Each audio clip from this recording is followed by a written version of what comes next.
Hello there, my name is Paul James and welcome to Gamer School.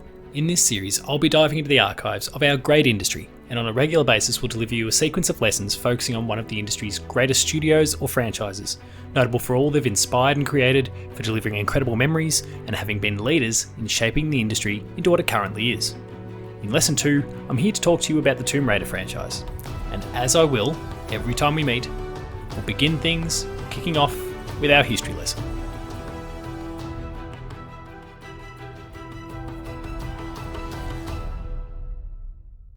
For the longest time, gaming heroes were male. They could only be male, and the decision to deviate from this unwritten rule was thought of as financial suicide.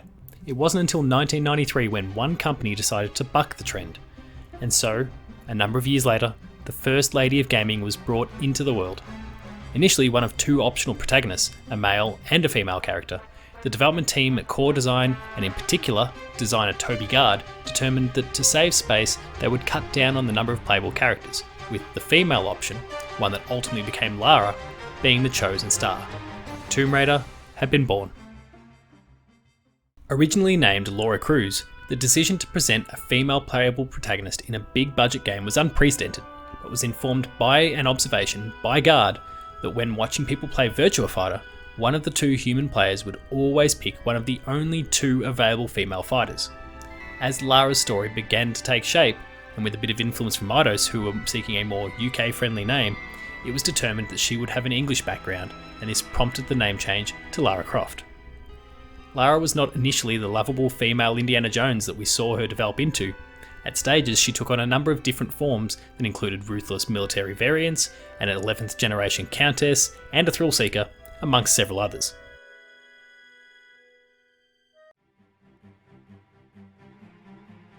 One of the more controversial aspects of the Lara character has been her bust size.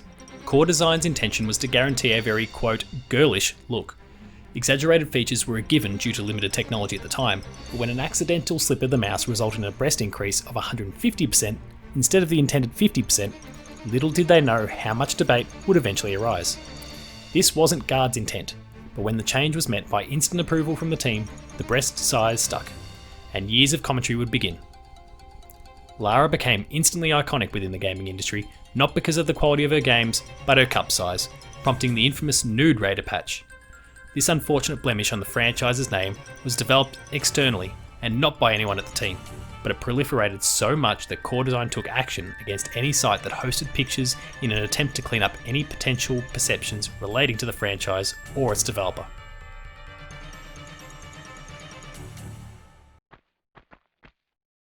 Tomb Raider was the first game to kick off the franchise. The October 1996 release first introduced us to Lara, as well as a perspective and gameplay approach that has largely persisted in the 2 decades plus that have passed since her debut. Launching only 6 weeks after the release of Super Mario 64, Tomb Raider flew to the top of the sales charts, where it remained for several months. As well as being a superb action game, Lara's first entry arrived at a point of change in console gaming, with 3D visuals and a wave of sex appeal guaranteeing a lengthy stint at the forefront of gamers' minds.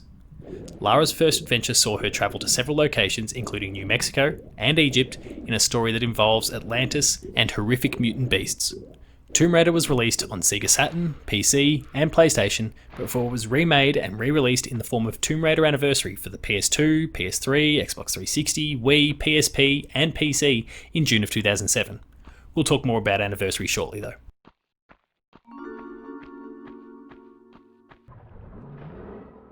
A year later saw the release of Tomb Raider 2, where Lara was again a star of the PlayStation, despite being released on other platforms. Conceptual development began before the first game launched, with a number of ideas that emerged through the development of the original game coming to fruition in the sequel. While the majority of the team remained intact for the follow-up, some key personnel departed, including Lara's creator, Toby Gard. With only a year to develop the game, Core Design opted to adopt an improve and tweak philosophy as opposed to rebuilding the game engine from scratch. And this led to many mechanical similarities, but also improvements to the camera, as well as the original game's polygonal glitches. Lara herself also received a small makeover, with technological refinements allowing Core to render smoother features, and Lara's free-flowing ponytail, amongst several other changes. A mere month before Lara's second adventure launched, a deal was struck between Core's publisher Eidos and Sony to ensure that Tomb Raider 2, as well as future console iterations, were contained to the PlayStation platform until the year 2000. For both parties, this proved to be an extremely beneficial agreement, with Sony building Lara into a platform mascot, while Lara herself rode the extraordinary wave of success that the PS1 achieved. Tomb Raider brand's rise to stardom was well and truly underway.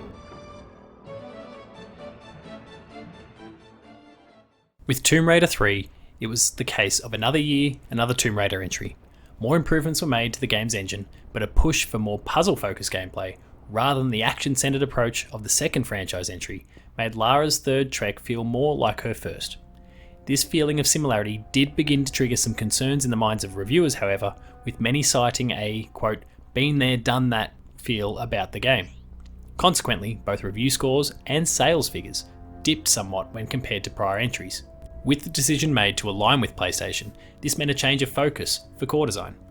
Tomb Raider 3 was developed with the PS1 in mind first and foremost, meaning that we saw several visual and systemic improvements, from the use of polygons to improved detailing, new lighting systems, and much more. These inclusions were then improved upon further for the game's PC release.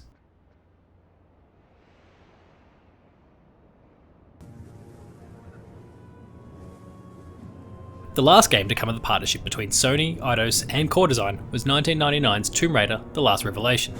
Initially releasing on the PS1 and PC the week of November 19, 1999, Last Revelation introduced a series of new mechanics, as well as the ability to revisit prior levels and complete other levels in a non-linear fashion.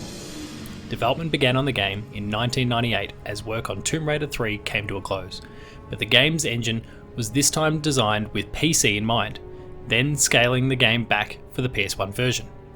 The game eventually launched on Dreamcast in March 2000, with the deal between Eidos and Sony now over. After years of rigorous work on 4 back-to-back Tomb Raider games, the fatigue was beginning to set in. Creative fatigue specifically was something cited by designer Andy Sandham as a primary reason behind the decision to kill Lara at the end of the game.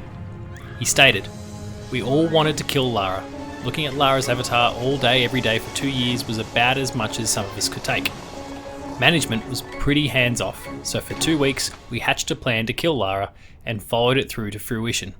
By fruition, I mean Jeremy Heath-Smith, Core Design CEO, finding out we'd killed her and it was too far gone to reverse it, and taking us into his office and shouting at us."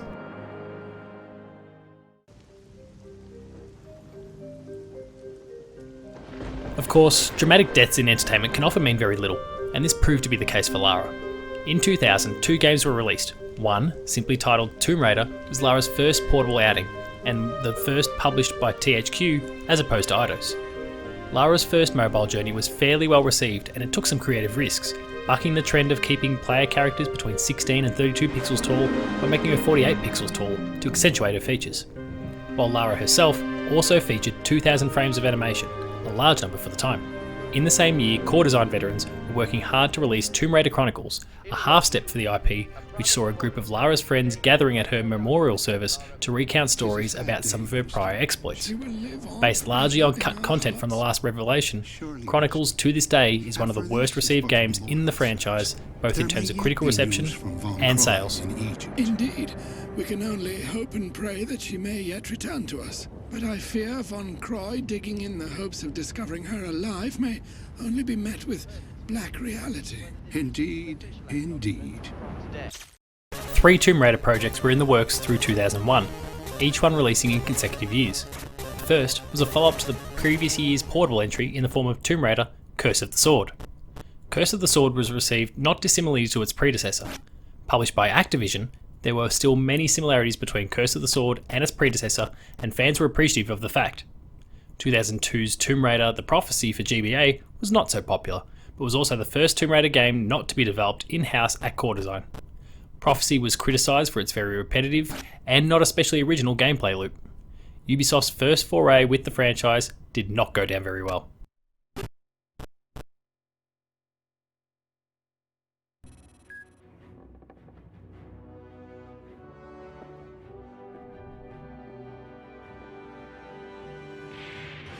The final of the 3 simultaneously developed Tomb Raider games was the next-gen release of Tomb Raider: The Angel of Darkness, and this was a pivotal point for the IP where the opinion from the critical mass began to turn. The goodwill that the Tomb Raider brand had built up over the franchise's early years was diminishing rapidly, and Angel of Darkness was perhaps the lowest point for the IP. Reviewers and consumers alike were bonded over their collective distaste for the game, citing the strong narrative and impressive level design as not being enough to overcome the many drawbacks that included a rough character model for Lara, many performance hitches across both versions of the game, an excessive number of loading screens, and moment-to-moment gameplay being comparatively poor to other, then available alternatives in the marketplace.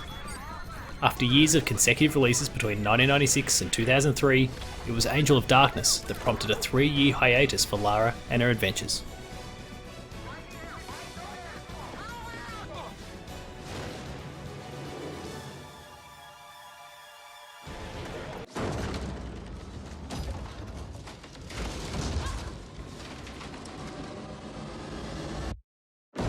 Releasing in 2001 and 2003 were 2 film spin-offs to the franchise in the form of Lara Croft Tomb Raider and Lara Croft Tomb Raider: The Cradle of Life. Both films starred Angelina Jolie and served as an enormous profile boost for the gaming franchise. In spite of what was transpiring in the gaming space and the fact that neither film were considered critical darlings, both films served as a significant PR win for the franchise. Lara was again the star of the big screen in the release of the 2018 film Tomb Raider, starring Alicia Vikander.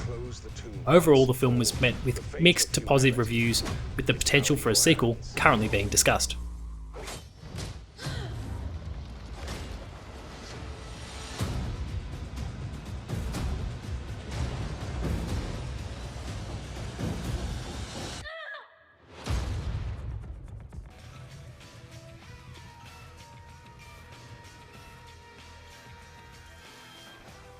It was 3 years before we were in control of Lara's fate again, and the interim period was one of turmoil and change for the IP. After the backlash directed at Angel of Darkness, Eidos decided the time was right to take the reins of the Tomb Raider franchise and pass them on to a new studio. Core Design had been responsible, directly or otherwise, for 9 series entries between 1996 and 2003, but 2006's release Tomb Raider Legend was handled by a new team, one that had previously cut its teeth on profile titles such as Gex and the Soul Reaver IP.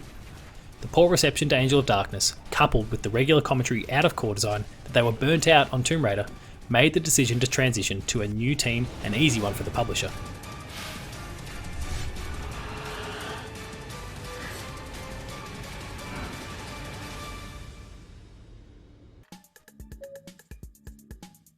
The decision still didn't sit well with some throughout Core Design, with commentary emerging from key personnel in the following years that was reflective of a team who felt betrayed by their publisher. A common prevailing feeling throughout those in the studio when they were stripped of the Tomb Raider IP was one of confusion. After over a decade of hard work, many sacrifices, incredible successes, and their IP being the primary reason behind Eidos' success, they were unceremoniously booted off the franchise after the release of only one poorly received title. Core Design's doors were shuttered in 2010 after only one post-Tomb Raider release, 2005's Smart Bomb for the PSP.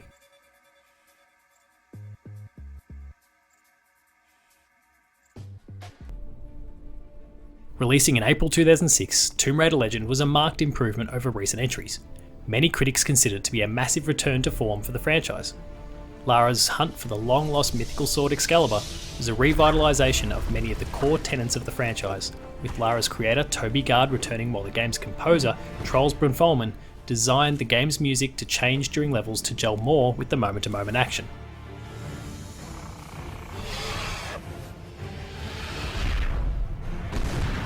In celebration of her decade in the industry, Crystal Dynamics, with the help of BuzzMonkey Software, began work on a remake of Lara's original adventure.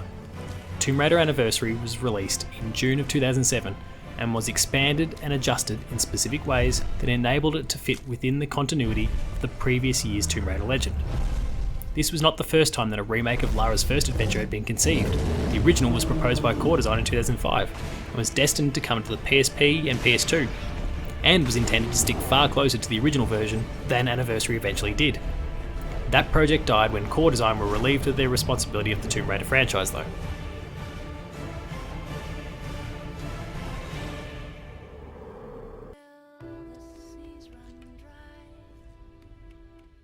Momentum was beginning to build once again for the Tomb Raider franchise, and with releases in consecutive years in the form of Legend and Anniversary, that momentum wasn't about to fade with the release of Tomb Raider Underworld in 2008.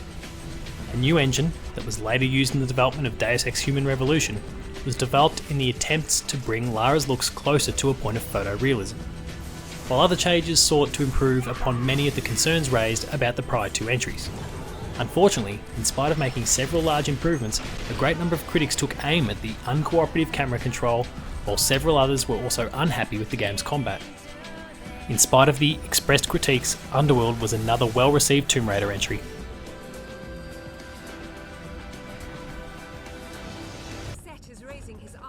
The winds of change were heading towards the Tomb Raider franchise, and Crystal Dynamics' first attempt to shake things up came in the form of the 2010 spin-off release, Lara Croft and the Guardian of Light.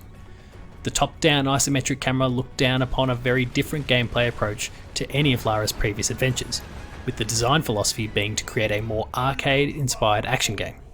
The best reviewed Lara Croft or Tomb Raider game in many years, Guardian of Light initially launched as a part of Xbox 360's Summer/Winter of Arcade initiative. The game then launched on other platforms 4 weeks later.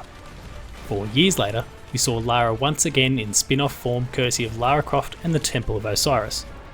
Though not as universally praised, the follow-up enhanced many aspects of the original game and focused more heavily upon co-op play. A famous explorer once said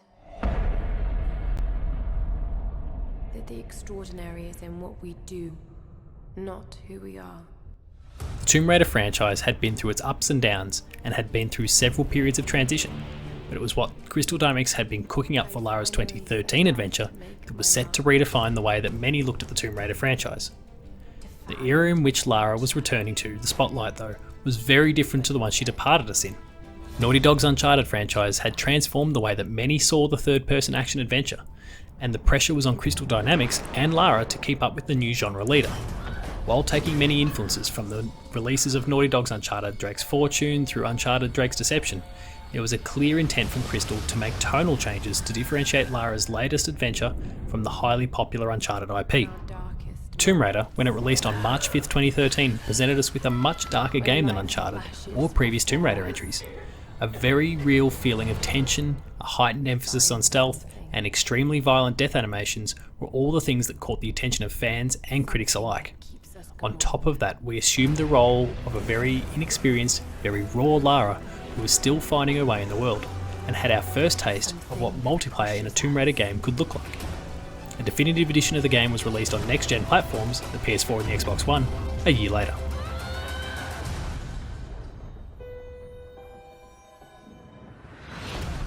When you're ready, open your eyes. I think we're making progress in these sessions. Foregoing the annual release pattern of previous Tomb Raider release arcs, it wasn't until 2015 before we saw the release of Lara's next adventure. Development began on the sequel to Tomb Raider, eventually titled Rise of the Tomb Raider, shortly after the release of the 2013 reboot, with player feedback being central to the development process behind the game, with more puzzles and challenge tombs, fewer QuickTime events, and some smaller hub-like regions all being among the key outcomes from this developmental approach. Though the reboot and eventually the 2015 successor were critically acclaimed, neither game was immune from some degree of controversy. Though a great number of people were impressed by the overly gruesome deaths that Lara endured, with many speaking of how the brutality of those deaths actually motivated them to be even more cautious and considered while playing, some circles were repulsed by how violent the 2013 game could be, and in particular the conversation focused on one scene that spurred on heated message board and social media debates about potential sexual violence. Fortunately, the speculation, fueled by a quick cut in a pre-release trailer, turned out to be incorrect. The intense spotlight was shone upon the game regardless. Rise of the Tomb Raider's period of exclusivity to the Xbox One was also a significant topic of conversation, for the largest period of that game's first 12 months of exclusivity. "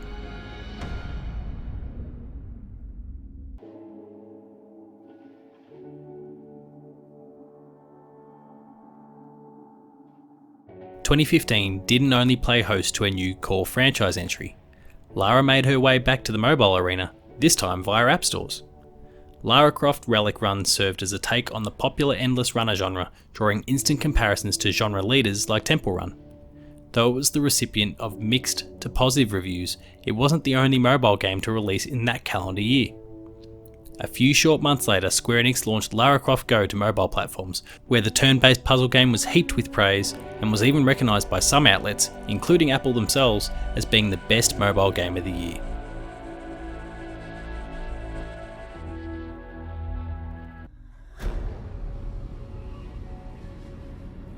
For 2018's release of Shadow of the Tomb Raider, the reins for the IP had been handed on to Eidos Montreal, who had developed both Deus Ex reboots as well as 2014's Thief reboot.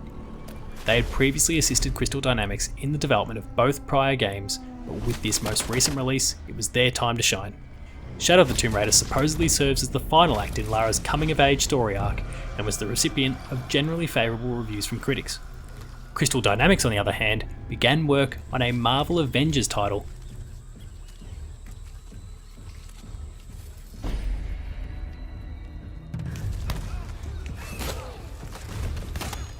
There have also been a small handful of publicly acknowledged Tomb Raider games that never saw the light of day.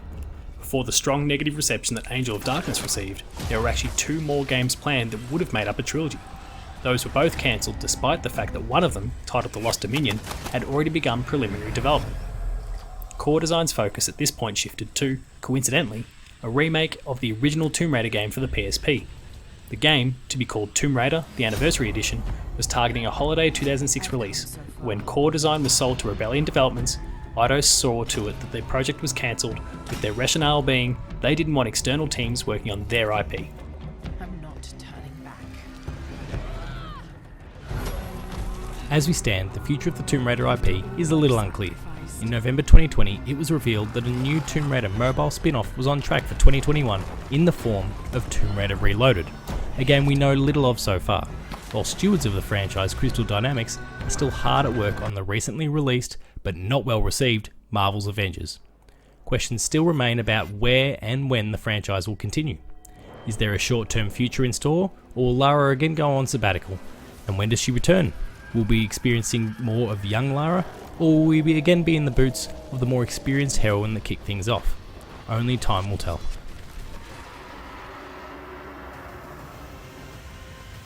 And so it's at this point that we'll take a quick recess, enjoy a break, enjoy some music from the Tomb Raider franchise, and we'll be back shortly with the mechanics and mathematics lesson.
Hello and welcome back. In this lesson we'll be looking at the mechanical and mathematical aspects of the Tomb Raider IP. There have been several arcs and iterations of Lara and the Tomb Raider franchise, and while many of the core tenets of the IP have remained the same throughout, others have changed or received facelifts over the journey. These are things you expect of a franchise that is now entering its 3rd decade of existence, but the story of Tomb Raider is an ever-evolving one, and it's time we explored those mechanical trends and differences over the duration of the franchise's existence.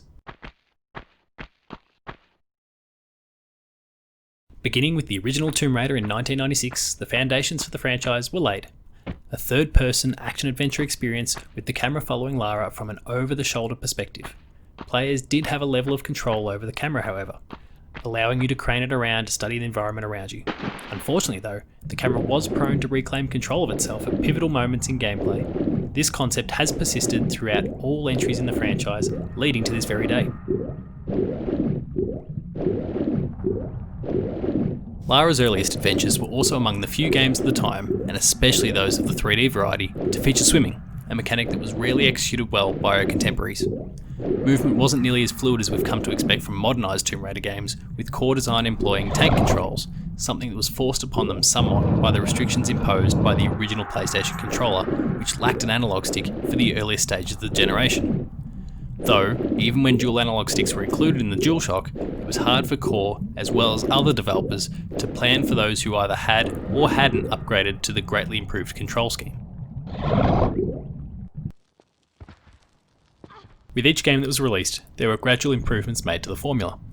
In the early days, when 5 games released in as many years, the strides made from game to game were often smaller and consisted of a new weapon, vehicle type, the ability to climb ladders, use rope swings, or other new acrobatic abilities, elements of non-linearity as well. One particularly large change emerged between the first and second entry, and it involved save game states, with Core opting against having specific save points in favour of using save crystals, which could be cashed in at any time to record your progression.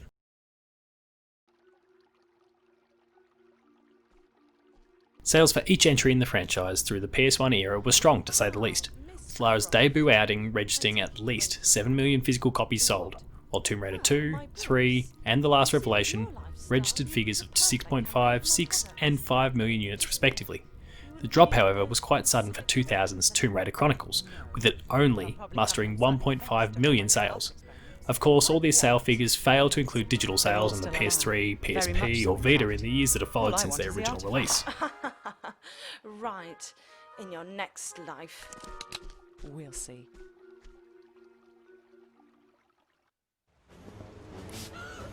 Though, as it was discussed in the last lesson, the PS2 entry Angel of Darkness was a critical and commercial flop, the 3-year gap between the 2000 release of Chronicles and its own 2003 release allowed Core to take a step back and look at the fundamentals underpinning the experience. Layered on top of the established rule set for the franchise, Angel of Darkness was the first Tomb Raider to include a stamina bar. The stamina bar depleted whenever Lara engaged in some form of climbing. Certain actions though, as well as of course finding a flat surface to stand on, would reduce the depletion rate of her stamina. Angel of Darkness was also the first franchise entry to include dialogue options with NPCs, and the outcome of some of these exchanges actually affected how you progressed through the game.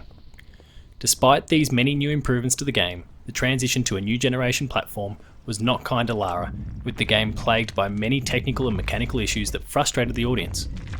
With the incredible success of the PS2, Angel of Darkness's 2.5 million unit sales figure was not looked upon favourably by key stakeholders, prompting the change in direction and developer that we've already discussed at length to this point.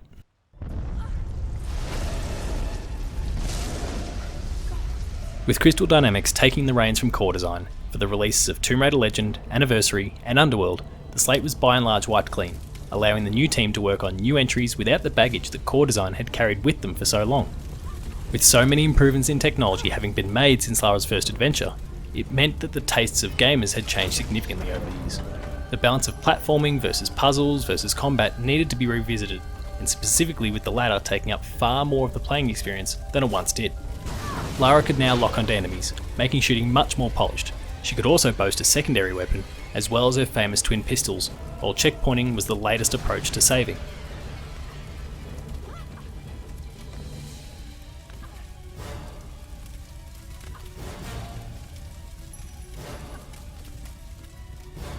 Developing for so many platforms, from the first HD consoles in the form of the PS3 and the Xbox 360 to the PS2, PSP, Game Boy Advance, Nintendo DS, PC, and even Nintendo's Wii, caused Crystal a number of headaches, with much work needing to be outsourced to other studios who could work within the constraints of each different platform.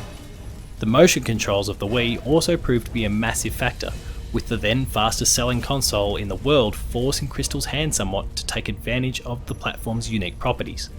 Unfortunately, the motion control in both Anniversary and Underworld proved to be a bit divisive, but it was not seen after the release of Underworld in 2008.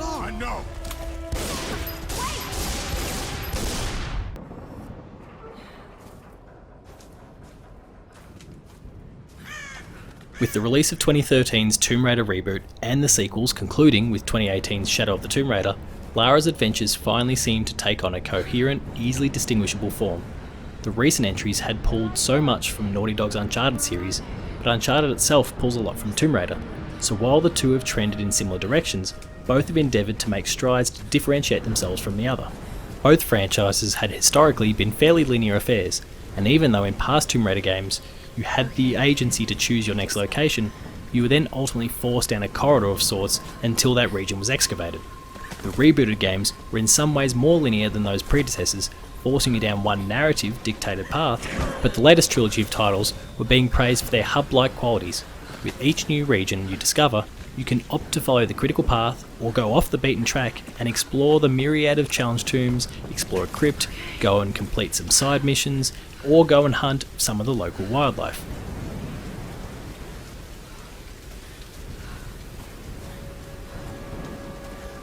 The same trilogy has also taken some larger strides into the RPG genre, with many systems coming across that involve the betterment of weapons and gear, skill trees, as well as much more.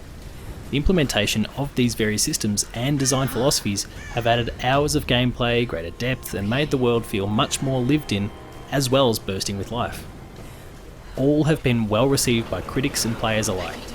Though apparently still not meeting financial expectations, Tomb Raider and Rise of the Tomb Raider's sales figures are the highest we've seen for the franchise to date.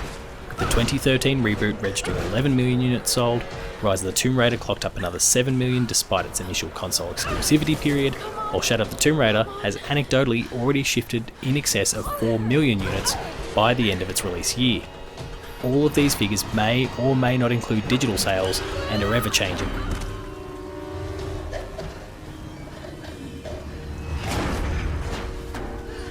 Both the 2013 Tomb Raider reboot, as well as Rise of the Tomb Raider, have brought something very new to the franchise.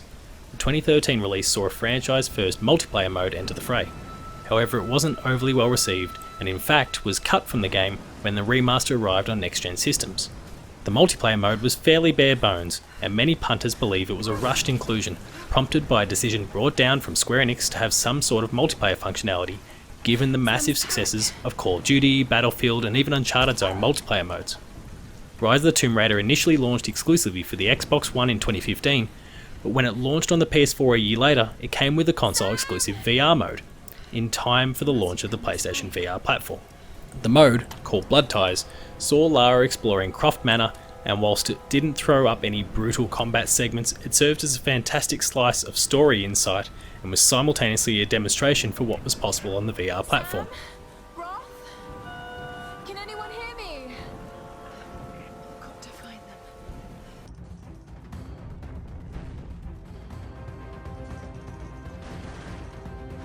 Not to be forgotten during this resurgent phase for the Tomb Raider franchise were the mobile titles, Lara Croft Relic Run, which has seen at least 10 million downloads in the years since its initial launch in early 2015, and Lara Croft Go, which was so successful as a premium priced mobile title that it transitioned to PlayStation platforms and achieved success there as well.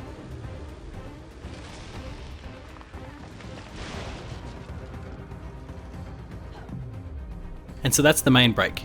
Enjoy the break, enjoy some more music from the Tomb Raider franchise, and we'll be back shortly with our literature lesson.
Hello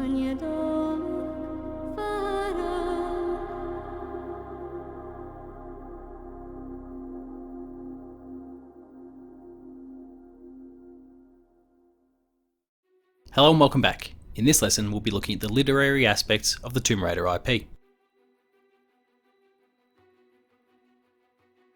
With 2 decades under its belt, there's plenty to discuss when it comes to the literary aspects of the Tomb Raider IP, and thanks to the nature of the stories the franchise tells, those literary aspects run particularly deep. Lara's a globetrotter, and as such we get some wonderful insights into the many ancient societies and cultures, the lives, admittedly some with a few sprinkles of fiction layered throughout, of some particularly famous explorers and their exploits, but it's some of the common themes throughout each game that will follow throughout this lesson.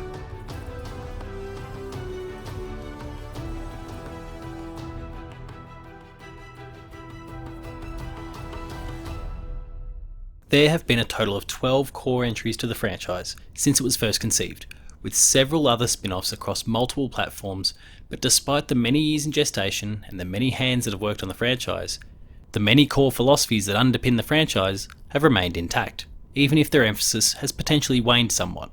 Lara is an archaeologist who ventures into forgotten lands to uncover the great mysteries contained within. This premise alone has been the driving force for her many differing adventures, and while even the post-2013 releases have spent a little less time focusing on this aspect, the influence still shines through in the way Lara narrates your adventure, with comments about all she's discovering and notes forever being made about whatever you uncover. The character of Lara herself is also one thing that needs to be discussed. There are 2 aspects of Lara that are always spoken of: her voluptuous figure, that again changed significantly post-2013, and her attitude. The beauty of Lara isn't just in her figure, and while many a comment has been made about her chest region in the early days, and how particularly immature corners of the internet took that and ran a mile with it, Lara's greatest asset is of course her strength. Fans of the franchise, since its inception, and even those who only saw the film starring Angelina Jolie, would remember Lara to be strong, confident, even bordering on an arrogant figure. So sure in her abilities that you never had to doubt the outcome of even the most dire looking situation. One-liners were the norm, and a general disregard for anything other than the prize she had her eyes set upon was standard, but with the 2013 release came a newfound maturity for the franchise.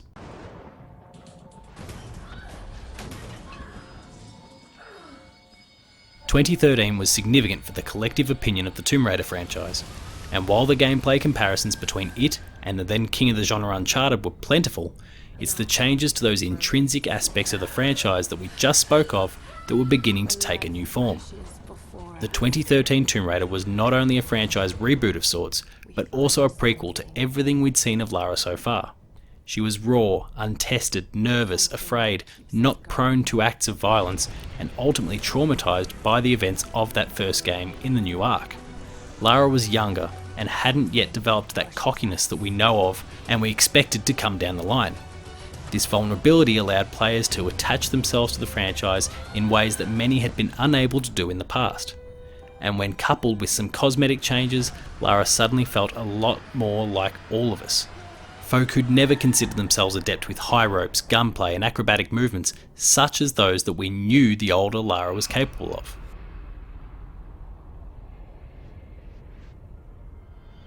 Of course, a young, scared and largely unwilling Lara didn't necessarily fit with the heightened focus on combat that we saw in the 2013 release, so the game was suddenly put on a pedestal as a game that demonstrated a heightened amount of ludonarrative dissonance, a disconnect between the gameplay and the story we're being told.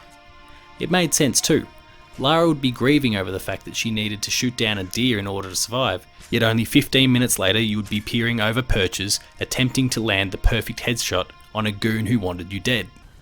Suddenly older, cockier Lara made a little more sense to all of us, but the new direction was empowering for a large portion of the community and the story stronger for it, so young Lara continued to evolve through the following 2 releases.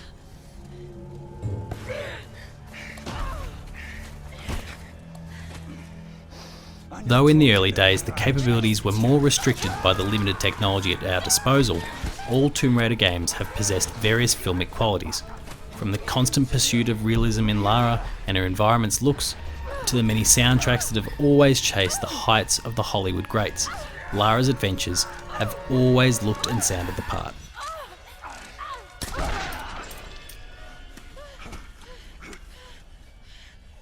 When Toby Gard first concocted the Tomb Raider franchise, Lara Croft was never designed to be a sexual icon, but she was designed to be a strong, powerful female figure in a sea of men. The greatest praise that can be given to his and the team at Core Design's original work is something like this, a look back on the incredible resonance that this franchise has had. Lara has gone on some incredible archaeological excursions, but she's simultaneously empowered countless thousands and maybe even millions of women and helped to shake the foundations of an industry that has all too often been thought of as a boys' club. Lara's impact has been felt for 2 decades and will continue to resonate for years to come.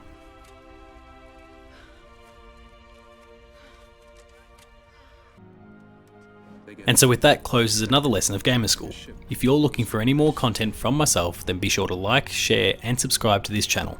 And please visit player2.net.au for a whole lot of my written content as well. If you want to catch me for any follow-up chats, then I can be found on Twitter at PaulJamesGames, where I'll love to hear any feedback you've got to improve future lessons. As for now though, I hope you've learned something interesting that you can bring to your next online discussion.